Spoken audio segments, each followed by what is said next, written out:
Afin de sauvegarder les différentes modifications que vous avez apportées à votre document, vous avez bien évidemment la possibilité de l'enregistrer sur votre ordinateur. Donc ici, vous voyez, j'ai déjà un tableau qui a été créé sous Excel 2010. Si je souhaite donc enregistrer ce document sur mon ordinateur, je vais tout d'abord me rendre dans le menu Fichier. Donc pour ce faire, je déplace mon curseur vers le haut à gauche et je clique ici sur Fichier comme ceci. Une fois ce menu ouvert, vous pouvez voir ici à gauche qu'il y a deux options qui s'offrent à vous, donc soit enregistrer sous. Donc si c'est la première fois que vous enregistrez votre document, sachez qu'il s'agit exactement de la même manipulation. Donc ici je vais par exemple cliquer sur enregistrer sous comme ceci. Vous avez donc maintenant une nouvelle fenêtre qui s'ouvre. Vous allez donc tout d'abord choisir dans cette fenêtre à quel emplacement vous souhaitez enregistrer ce document. Donc je vais par exemple ici me rendre sur le bureau comme ceci. Une fois dans le bureau, je vais descendre et je vais par exemple ici l'enregistrer dans le dossier document. Je double-clique ici sur document comme ceci. Donc une fois l'emplacement choisi, je vais ensuite lui attribuer un nom de fichier. Donc nom de fichier que je vais saisir dans cette partie-là.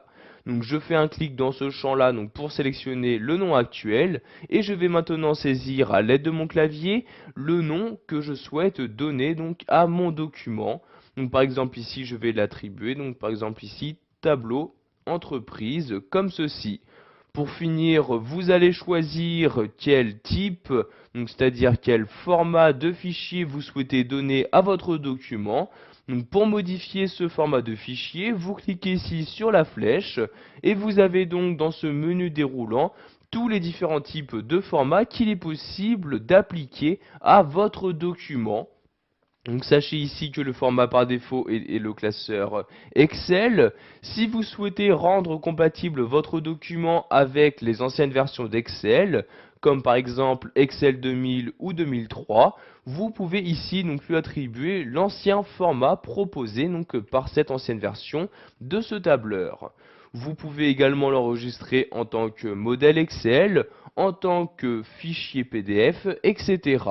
Donc ici je vais garder le format par défaut, donc je clique ici sur classeur Excel comme ceci.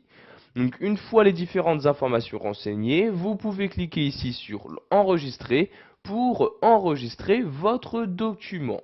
Donc maintenant celui-ci a été enregistré, vous pouvez tout d'abord le voir si vous allez tout en haut de celui-ci. En effet, vous pouvez voir maintenant qu'il se nomme bien tableau entreprise. Je vais donc maintenant ici le fermer en cliquant sur la croix comme ceci. Nous allons donc maintenant le réouvrir. Donc je vais ici sur le dossier document, je double-clique donc dessus. Donc si je descends ici, vous pouvez voir que le fichier tableau entreprise apparaît bien. Il me suffit de double-cliquer dessus pour l'ouvrir. Donc vous voyez, je fais un double-clic. Et comme vous pouvez le voir, ce document a bien été ouvert. Donc je vais maintenant y apporter différentes modifications. Donc je vais par exemple ici y ajouter une colonne. Donc je clique ici sur cette cellule-ci et j'écris ici pays comme ceci. J'appuie ensuite sur la touche entrée. Donc j'ai maintenant une nouvelle colonne qui a été insérée dans mon tableau. Donc je vais ici renseigner le pays. Je vais mettre France comme ceci. J'appuie ici sur la touche entrée et je vais maintenant répéter ce mot-ci sur toutes les lignes de mon tableau.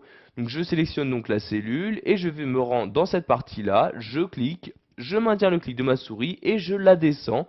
Donc ici, pour appliquer le mot France sur toutes les lignes de mon tableau, comme ceci, je lâche le clic de ma souris et vous pouvez voir que j'ai en très peu de temps rajouté une nouvelle colonne. Je vais maintenant enregistrer ces nouvelles modifications. Donc pour ce faire, je retourne en haut à gauche et je clique ici sur Fichier comme ceci. Donc comme vous pouvez le voir, vous avez toujours deux possibilités, donc soit enregistrer sous. Donc maintenant que nous avons déjà enregistré notre document, ces deux manipulations sont différentes. Si vous choisissez enregistrer, votre ancienne sauvegarde sera écrasée et sera mise à la place cette nouvelle version de votre document. En revanche, si vous choisissez ici enregistrer sous, vous allez enregistrer ce document en tant que nouveau document, c'est-à-dire que vous devrez de nouveau lui attribuer un emplacement, un nom, puis un format de fichier. Donc ici, je vais juste écraser l'ancienne sauvegarde. Je clique donc ici sur enregistrer comme ceci. Sachez également qu'il existe un raccourci clavier, il s'agit de CTRL S.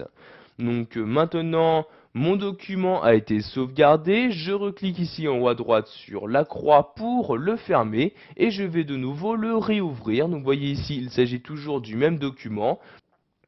Je vais donc double-cliquer dessus pour l'ouvrir. Donc vous voyez, je fais un double-clic. Et comme vous pouvez le voir, il y a bien donc ce même document qui s'est ouvert, et donc se trouve bien toujours la nouvelle colonne, c'est-à-dire que les modifications ont bien été enregistrées sur le même document. Voilà, vous savez maintenant comment enregistrer votre travail fait sous Excel 2010 sur votre ordinateur.